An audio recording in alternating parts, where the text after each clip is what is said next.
미국 국방부가 아프가니스탄 주둔 미군 철수와 일반인 대피를 완료했다고 밝혔습니다. 이에 따라 2001년 9.11 테러에서 촉발된 미국과 아프간 탈레반의 20년 전쟁은 공식 종료했습니다. 2001년 9.11 테러 이후 20년간 이라크와 아프가니스탄에서 동시에 전쟁을 치렀던 미국은 아프가니스탄 철수에 이어서 이라크에서도 철수를 진행하고 있다. 미국이 대규모 병력을 파견해 본격적으로 중동과 전쟁을 벌인 것은 걸프전이 그 시작이다. 최첨단 무기들이 TV를 통해 생중계됐던 최초의 미디어 전쟁인 걸프전쟁. 걸프전쟁이 일어난 배경과 다국적군이 압도적인 승리를 거둘 수 있었던 이유는 무엇인가?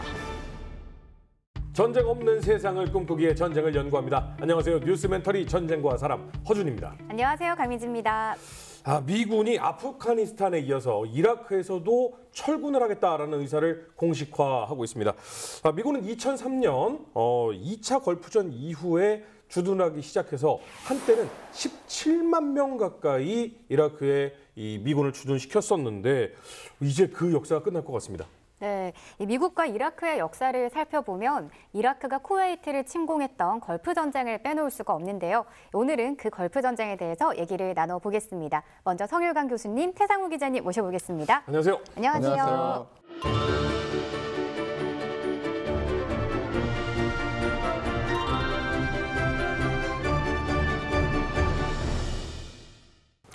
성 교수님. 지난번 아이언돔 이후에 성 교수님의 그 비장한 말투, 많은 분들의 심장을 뜨겁게 만들었다. 이런 말씀이 있었습니다. 감사합니다. 네. 근데 그 이후에 약간 머리 스타일이 유해지셨어요. 네, 오늘 조금 스타일 한번 바꿔봤습니다. 네. 근데 오늘은 그때 당시에는 사실 아이언돔이라는 입장으로 해서 이제 방어의 얘기를 했었는데 오늘 이야기는 좀 저희가 어떤 점을 좀 주목해서 좀 생각을 하면 좋을까요? 오늘 전쟁은 아무래도 걸프전 하면 첨단 무기가 실험 완전 처음으로 사용된 20세기의 최고의 전쟁이다. 이렇게 말씀드릴 수 있겠습니다. 20세기 최고 레벨의 전쟁이다. 네, 오늘 걸프 전쟁에 대해서 얘기를 들어볼 텐데요. 이 걸프 전쟁은 어떻게 시작이 됐나요? 걸프 전쟁 시작 여러 가지 이유가 있습니다. 물론 일단 사담 후세인이라는 이라크 대통령이 쿠웨이트를 침공하면서 전쟁이 발생하게 되는데요. 자, 그러면 후세인이 왜 갑자기 쿠웨이트를 침공했을까? 여러 가지 이유가 있는데 첫 번째는 여러분 잘 아시다시피 이란 이라크 전쟁 오랜 기간 80년부터 88년까지 전쟁이 있었고 이 기간 동안 이라크는 엄청난 빚을 지게 됩니다. 전비, 사우디와 쿠웨이트에게 빚을 가지고 전쟁을 했는데 전쟁 끝나고 나서 사담 후세인 대통령이 쿠웨이트 내가 너희들 대신해서 이란과 싸워주지 않았냐. 그러니까 전비를 좀 탕감해달라. 300억 달러 정도 되는데 쿠웨이트가 그런 거 없다.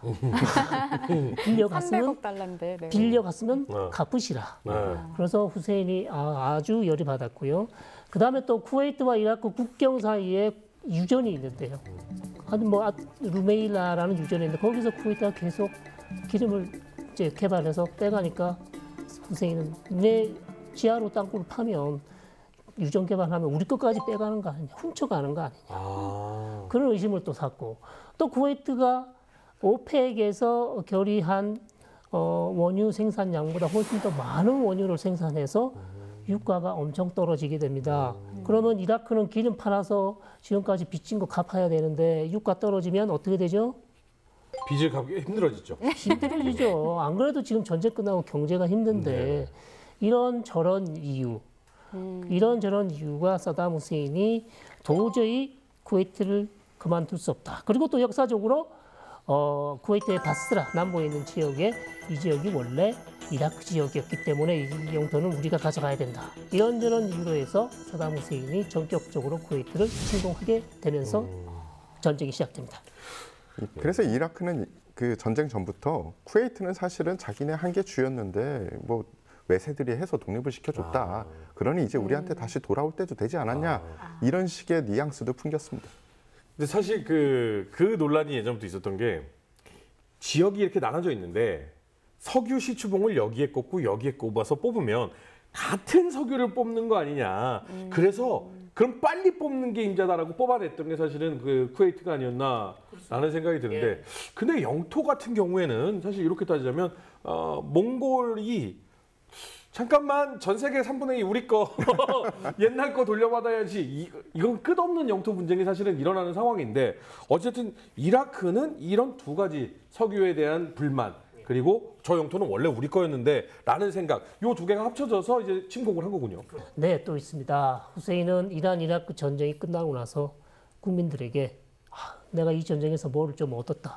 보여줄 게 있어야 되는데 마땅치가 않았습니다. 그래서 국내 정치용으로서 자기 입지를 강화하기 위해서 쿠웨이트의 부를 또 가져올 수 있는 그래서 쿠웨이트를 침공하는 그런 전쟁을 벌인 것이죠. 네. 그럼 이제 침공이 시작이 되는데 어떤 방식으로 시작이 되나요? 자, 1990년 8월 2일 이라크 공화국 수비대 30만 명이 쿠웨이트에 전격으로 기습 침공을 하면서 쿠웨이트를 밀고 들어갔는데요. 그 당시 쿠웨이트군은 어떤 군대였습니까? 당나라 군대였습니다. 네. 지상군 뭐 몇만 명, 그다음에 공군 뭐 몇천 명 수준. 그러나 이틀 동안 이라크군과 전쟁을 벌였지만 거의 다 도망가고 완전히 괴멸되면서 쿠웨이트는 이제 이라크가 점령하는 그런 국가가 되고 말고 쿠웨이트에 있던 왕가들은 다 급히 도망을 가서 어디로 갑니까? 형님, 사우디 국가로 망명을 하게 됩니다. 이 쿠웨이트 군이 사실은 분전을 못하고 좀 허망하게 진 거는 맞긴 맞는데 네. 그렇다고 이 사람들이 손 놓고 그냥 져버리진 않았어요. 그래요? 사실은 몇 개 부대는 굉장히 분전을 했습니다. 특히 잘랄 아트라프 전투가 있는데요.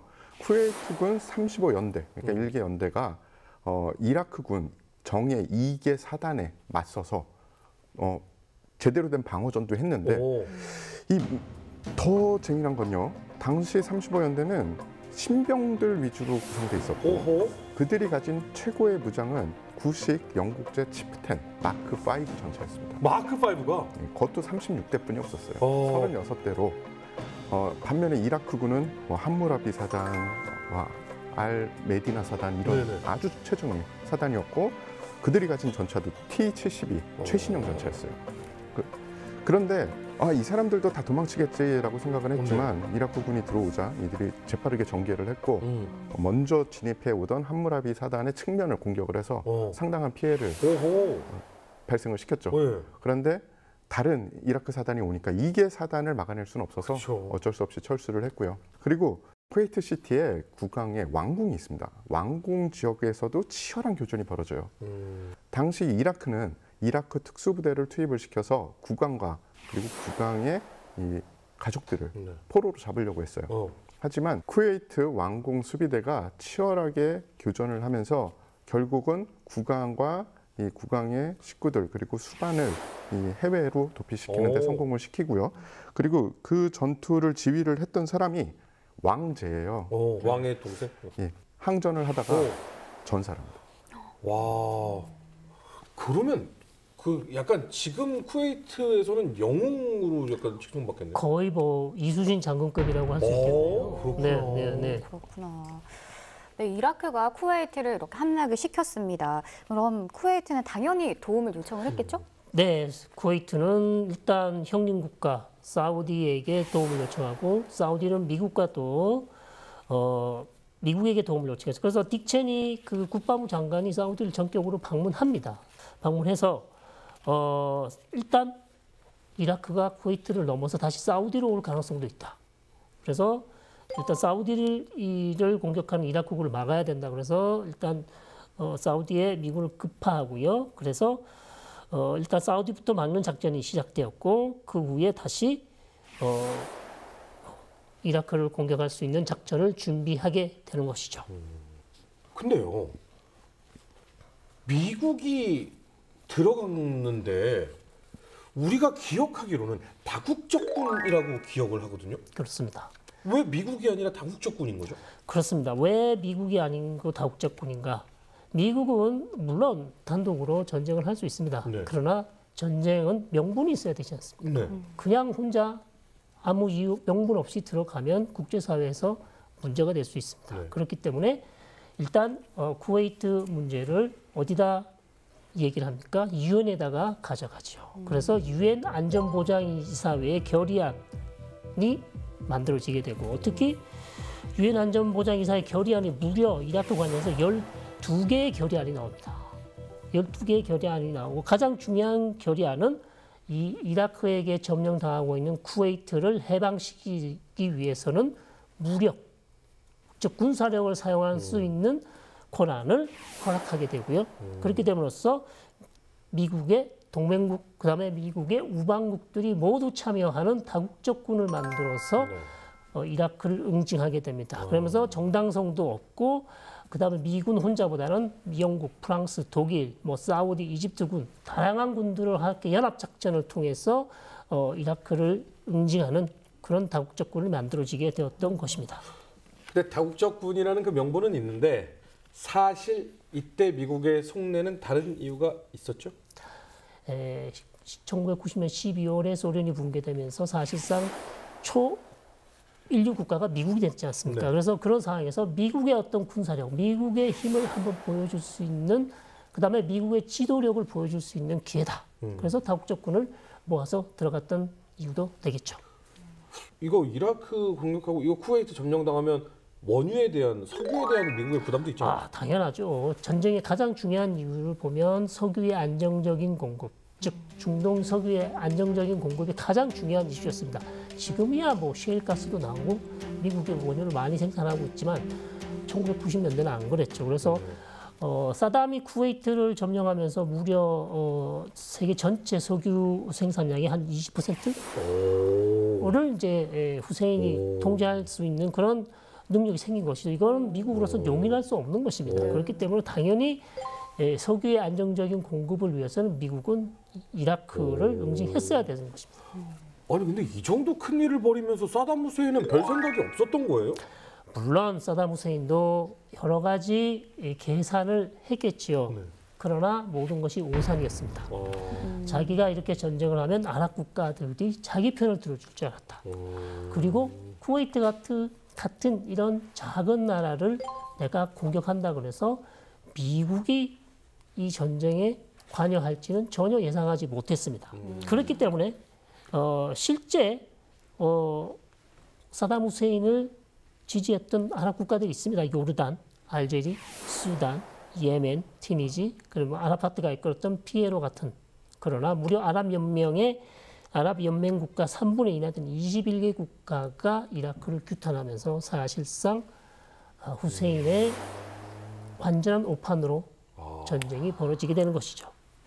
네, 그런데 저희가 걸프전 혹은 걸프 전쟁이라고 하지 이라크와 쿠웨이트의 전쟁이라고는 하지 않잖아요. 이 걸프전이라고는 왜 불리는 거예요? 여기에도 재미난 이야기가 있습니다. 어떻게 보면 그 지역의 특성인데요. 사실 걸프라는 지형은 3면은 육지에 둘러싸여 있고 한 면이 바다를 보고 있는 그런 지형을 뜻하는 말이에요. 그런데 사실 그쪽은 이 걸프긴 걸프지만 그래도 이름이 있어야 될 거 아닙니까? 네. 페르시아만, 아랍만 이런 게 있어야 되겠죠. 네. 그래서 통상적으로는 페르시아만이라고 우리가 불렀어요. 네. 그래서 처음에는 페르시아만 분쟁, 페르시아만 전쟁이라고 했는데 아랍 국가들이 난리가 난 거예요. 왜요? 아니 거기는 아랍만이지 왜 페르시아만이야? 우리가 생각하기에는 이란하고 다른 중동 국가랑 이렇게 같은 아랍 민족이라고 생각하잖아요. 전혀 아닙니다. 이란은 페르시아 민족이에요. 전혀 다른 전통과 역사를 가지고 있죠. 그리고 자신감과 자존심이 어마어마하게 센 그런 민족이에요. 한때는 또 세계의 대부분을 호령하기도 했고요. 반면에 또 아랍도 자존심 하면은 어디 가서 안 뒤지는 그런 민족 아닙니까? 그래서 둘이 너무 싸우고 치고받으니까 알았어. 그럼 여기는 페르시아만은 니네들끼리 부르고 아랍만이라고 하는 건 니네들끼리 부르고 우리는 니네들이 싸우지 않게 그냥 걸프만이라고 할게. 그래서 걸프 전쟁이 된 거예요.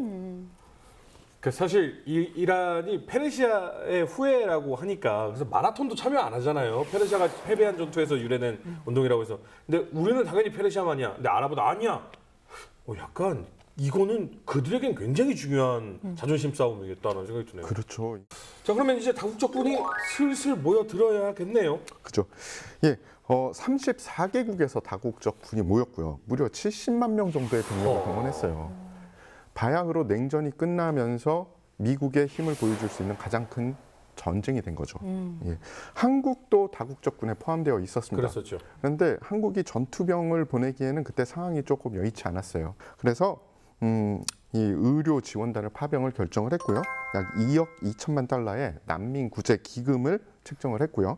그리고 공군 수송단을 UAE로 파병을 합니다. 다국적군 모였겠다. 이제 전쟁이 진행이 돼야죠. 네, 그렇습니다.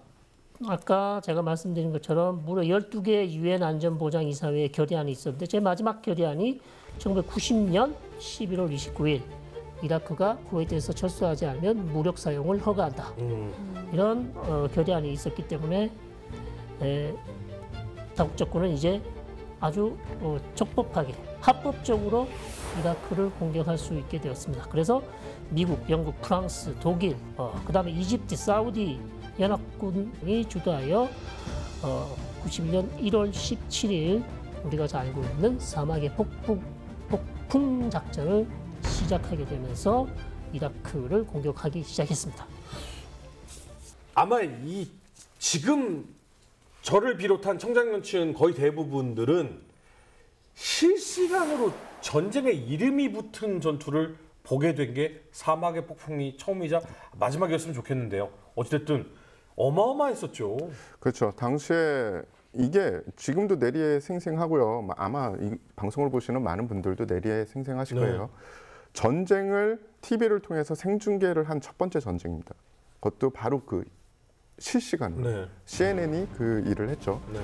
왜냐하면 다른 이 방송사들은 다 철수했는데 그들은 남아서 바그다드에서 계속 송출을 했기 때문이죠. 그런데 이제 본격적인 전쟁은 시작이 됐죠. 첫 번째는 공군력을 투사하려고 했어요.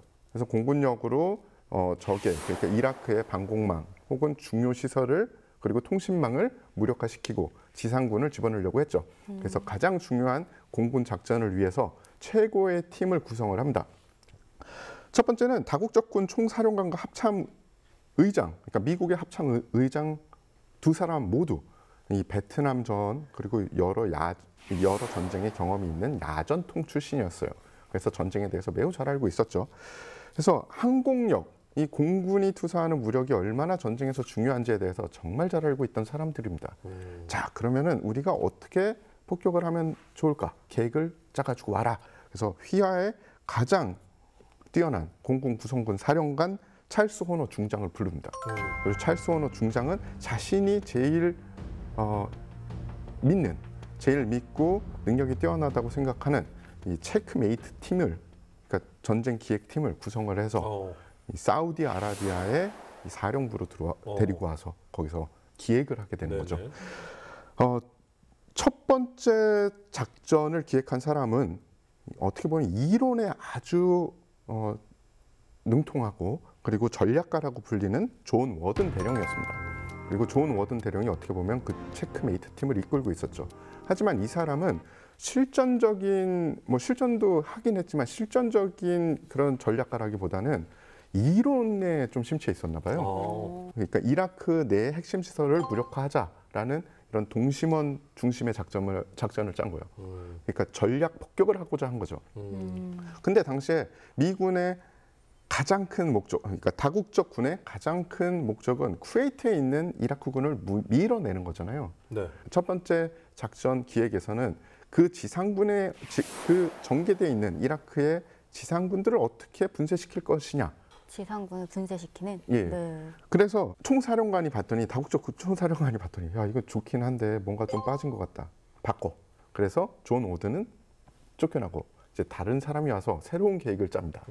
예. 그러니까 이게 사막의 폭풍 작전이 갑자기 다 잘 만들어진 게 아니에요. 이것도 이렇게 할까 저렇게 할까 하다가 이렇게 작전이 된 거죠. 그래서 찰스 호너 중장은 안 되겠다. 좀 더 자세하게 그리고 좀 이 이론보다는 실질적으로 짜자. 그리고 새로운 작전을 구상을 합니다. 그게 바로 우리가 알고 있는 이 사막의 폭풍 데저트 스톰 작전이 된 거죠. 한마디로 쿠웨이트에 밀고 들어가 있는 이라크 군들의 전력 핵심 지역을 공군력으로 폭파하자라고 했는데, 야, 그게 그러면은 걔네들이 거기에서 뿔뿔이 흩어져서 다시 모이면 어떡하냐? 약간 이런 것을 다시 한번 싹 밀고 다시 한번 갖고 와. 그렇죠. 그래서 새롭게 작전을 짠 게 사막의 폭풍이군요. 예, 쿠웨이트가 그렇게 큰 나라가 아닙니다. 네. 그래서 어차피 쿠웨이트 내에 있는 이라크군을 소멸시켜도 이라크에서 분명히 지원군이 올 것이다. 당시 이라크군은 병력 수만 90만 명이 넘는 세계 수치로 보면 세계 4위의 군사 대국이었어요. 그러니까 그 쿠웨이트 내에 있는 병력을 섬멸하는 게 중요한 게 아니라 이라크의 핵심 시설을 먼저 타격을 해야 된다는 게 첫 번째 계획이었어요. 그런데 그 첫 번째 계획이 나쁘냐? 그건 아니지만 지금 우리의 목적은 쿠웨이트지 이라크는 아니었거든요. 그러니까 아버지 부시는 사담 후세인의 제거가 목적이 아니었습니다. 쿠웨이트의 탈환이 목적이었죠. 그래서 그러면 우리의 목적에 맞는 새로운 기획을 짜자. 그래서 다시 계획이 돼요. 그래서 새로운 기획은 처음에는 6일 폭격에 뭐 84개의 목표물을 지정을 했습니다. 네. 첫 번째 작전. 그러니까 우리가 안 하기로 한 건. 네. 그런데 이제 새로운 작전은 6주 폭격에 300여 개의 이 표적으로 늘어났어요. 그런데 실제로 1991년 1월 15일 작전 명령서에는 476개로 이 표적이 늘어납니다. 사막의 폭풍 작전이 발동되고 한 달이 넘게 전후방 가릴 거 없이 무차별로 폭격을 합니다. 이라크 지상군에 대한 폭격 방식이 의외로 단순하면서 매우 효과적이었어요. 이 이라크와 이 쿠웨이트 지역을 이 격자형 공간으로 나눈 거죠. 네. 그러니까 우리 이렇게 바둑처럼. 군용 지도 보면 이렇게 격자 있잖아요. 그렇게 다 지역을 나눈 다음에 거기에 있는 모든 물체와 모든 시설을 표시를 하고 식별을 합니다. 그래서 그래서 손든 아군 지역을 제외한 모든 곳은 공격을 하는 거예요. 물론 그러면서 오폭이 있었던 적도 있어요. 하지만 정말 효과적이라는 게 이 항복했던 이라크 군의 이 증언을 통해서 네. 알 수 있었고요. 이 격자 폭격으로 인해서 수많은 이라크의 장비와 이라크의 병력이 손실되는데 거기서 제일 많이 손실된 가장 소중한 것은 이라크 군의 사기였어요. 이 폭격을 제대로 맞아보지 않은 사람은 그 폭격이 얼마나 고통스러운지를 모릅니다. 근데 저도 그렇게 대규모 폭격은 네네. 다행히 맞아본 적이 없어요. 네네. 그런데 근처에 있어 봤거든요. 네. 내가 저 안에 있었으면 어땠을까라는 생각도 들고요.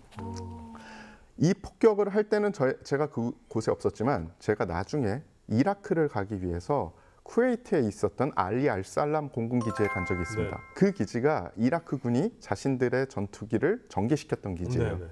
그래서 이 공격을 피하기 위해서 이제 방공망이 다 무력화되고 레이더가 없으니까 조기 경보를 못 해주니까 구식이었던 이라크 전투기들 혹은 신식이라고 해도 떠서 다국적 군의 이 공군기와 공중전을 하기가 너무 힘든 거예요. 네. 그래서 이 사람들이 그럼 남아있는 전력은 유지하자. 그리고 이 전투기들을 잘 지어진 그러니까 구쿠웨이트군 이 방공호안에 집어넣었습니다. 그것을 다국적 군의 공군이 정확하게 타격을 해요. 제2단 같은 것으로. 그 곳을 갔거든요, 제가.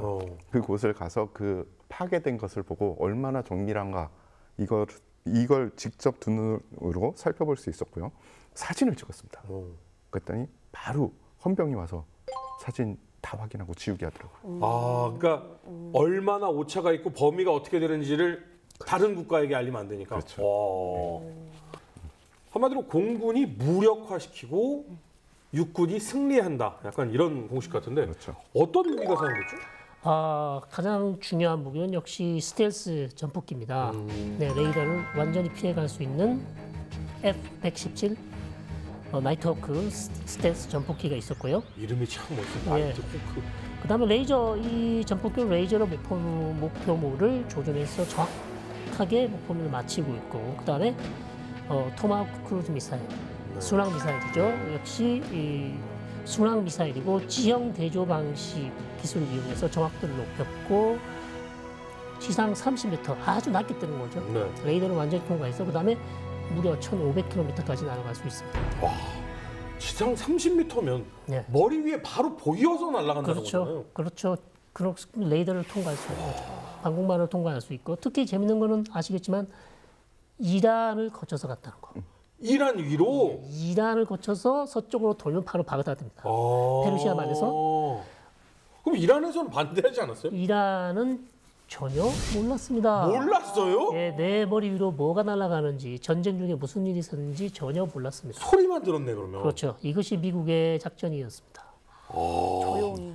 아니 그러니까 분명히 야 이거 밤마다 무슨 소리가 이렇게 쏵쏵 나냐 그랬는데 미사일이 날아다녔던 거네. 어떻게 보면은 미국의 입장에서는 그동안 투자한 거를 보여주는 미국 국민들한테 보여주고 왜냐하면 그 전에 말이 많았습니다. 맞아요. 최첨단 무기 이런 거 왜 개발하냐 이거 쓸 데도 없다. 그런데 국민들한테 당신 보세요. 당신네들이 낸 세금이 우리가 이런 데 쓰입니다라고 보여줬고요. 또 부수적으로는 이 전쟁을 통해서 최첨단 무기인 F-117과 토마호크 미사일이 얼마나 당신네들을 타격할 수 있는지에 대해서 이제 미래의 적들한테 보여줬습니다. 이란은 말씀하신 대로 뭐가 날아갔냐 이런 상태가 된 거고 그럼 나중에 생각하면 저게 여기에 떨어지겠구나. 동일한 시간에 평양에서는 아니 잠깐만 바그다드면 모스크바, 평양 그리고 바그다드인데 세계에서 5대 방공망이 촘촘한 도시로 알려졌는데 뭐 저 검은 저 비행기가 왜 저렇게 휘젓고 다니지? 그러면 이게 평양으로도 오겠네? 라는 생각을 하게 된 거죠. 그 외에도 또 신무기가 많았습니다. 네. 무인기. 이때부터 벌써 UAV 무인기가 드론이 사용됐고요. 사용되기 예, 시작했군요. 그다음에 조기 경보기 E3 조기 경보기. 지금은 조기 경보기 AWACS라는 아주 유명한 조기 경보기가 있습니다만 그 당시에 또 조기 경보기가 있었고 그다음에 여러분이 잘 아시는 탑건, 탐 크루즈가 네네네. 나오잖아요.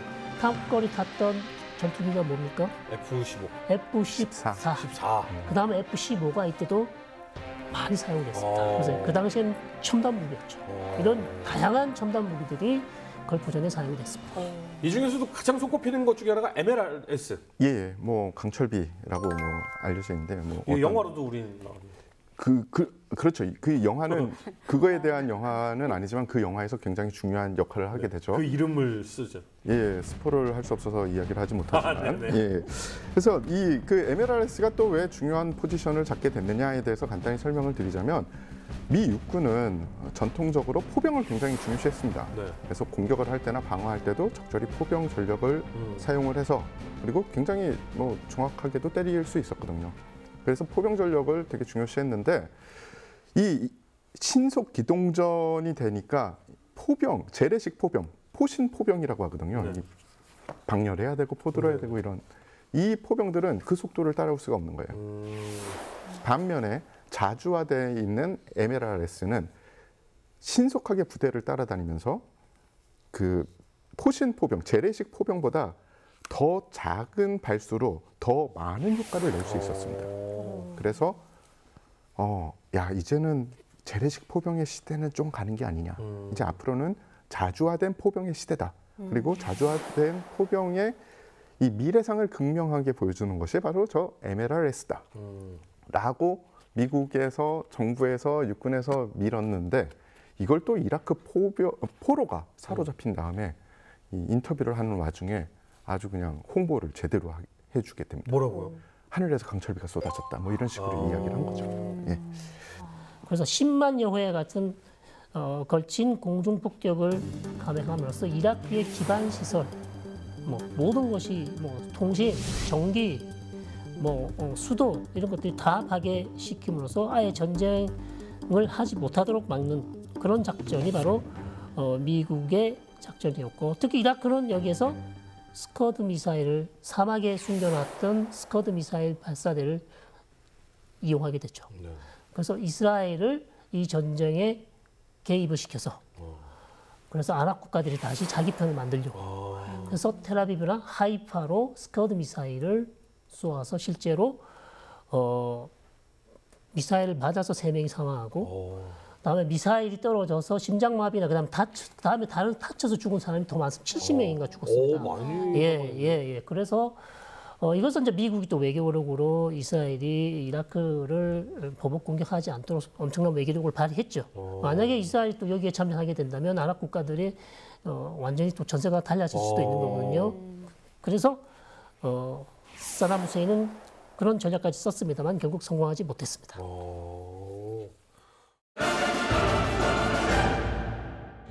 1990년 이라크 대통령 사담 후세인은 쿠웨이트를 기습 침공해 통치권을 행사한다. 쿠웨이트 왕가는 사우디아라비아로 피신해 망명 정부를 수립하고 미국을 중심으로 유엔은 다국적군을 구성한다. 유엔은 이라크에 대한 무력 사용을 승인하는 결의안을 통과시킨다. 다국적군은 미국의 압도적 공군력을 바탕으로 이라크 내 군사시설을 향해 10만여 회의 공중폭격을 감행한다.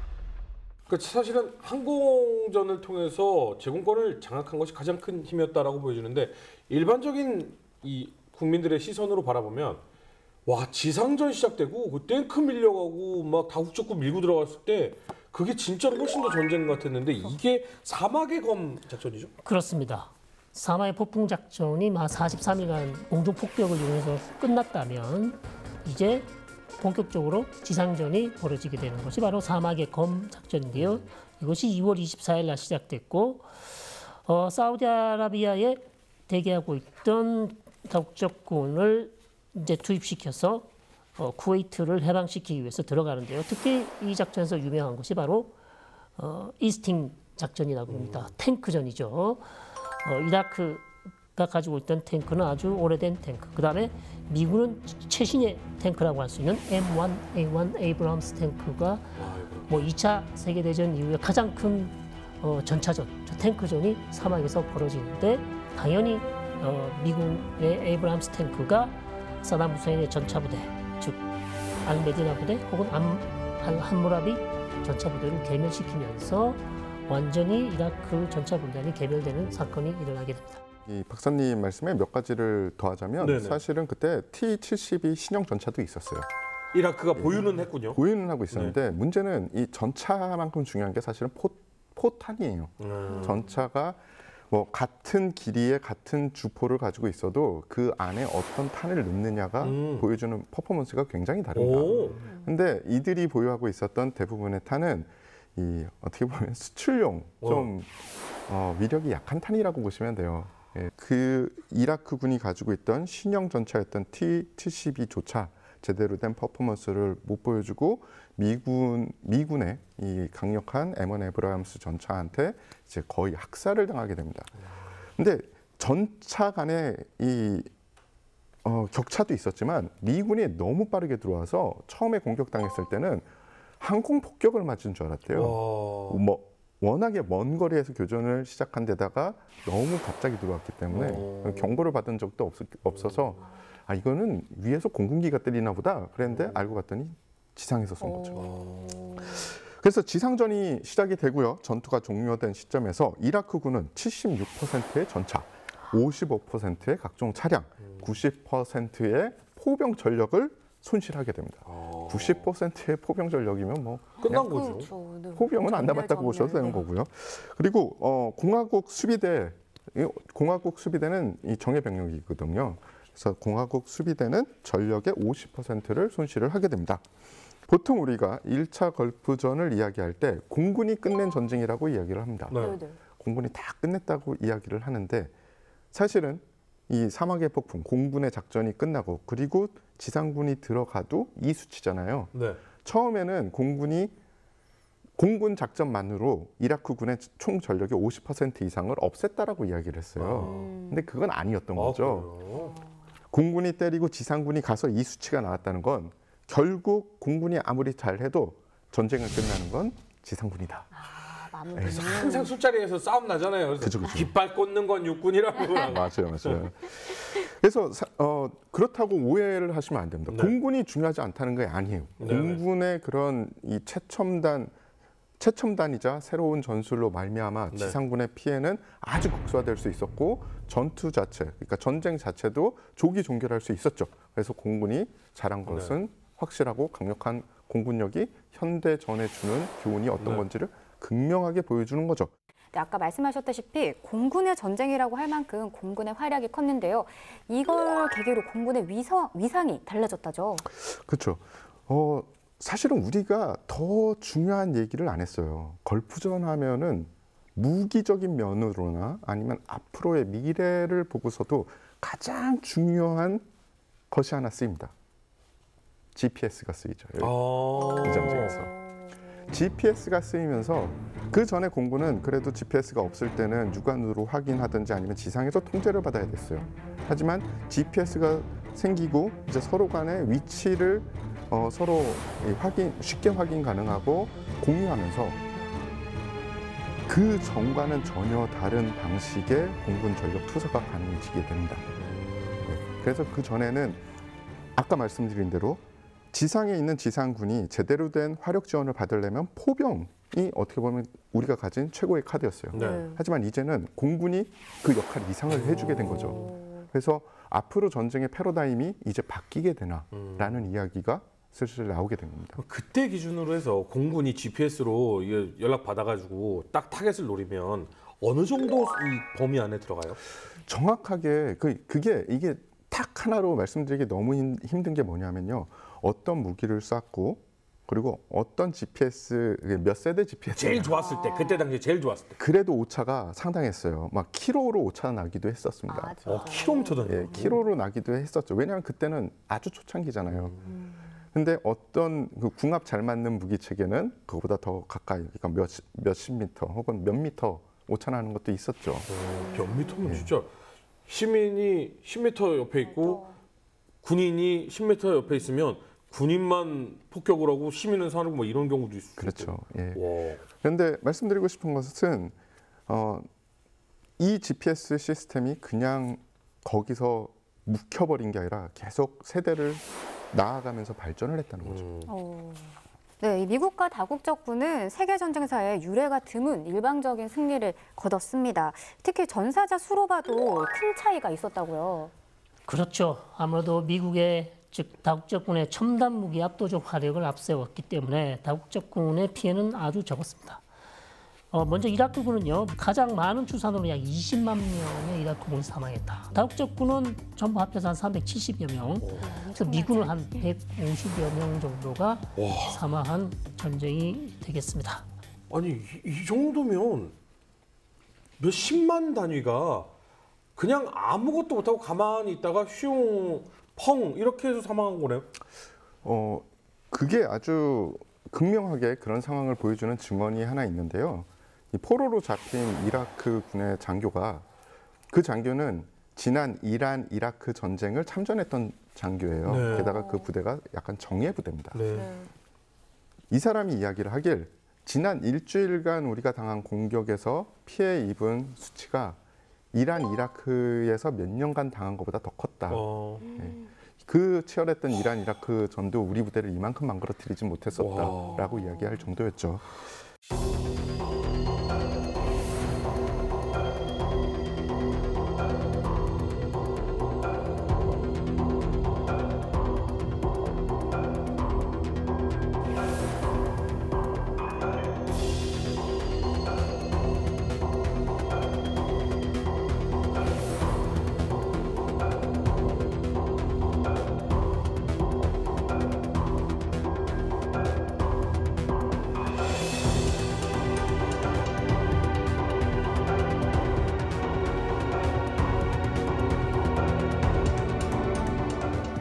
교수님, 이 걸프전이 갖는 의미는 뭐라고 봐야 될까요? 네, 지금까지 우리가 다양한 중요한 얘기들을 많이 했는데요.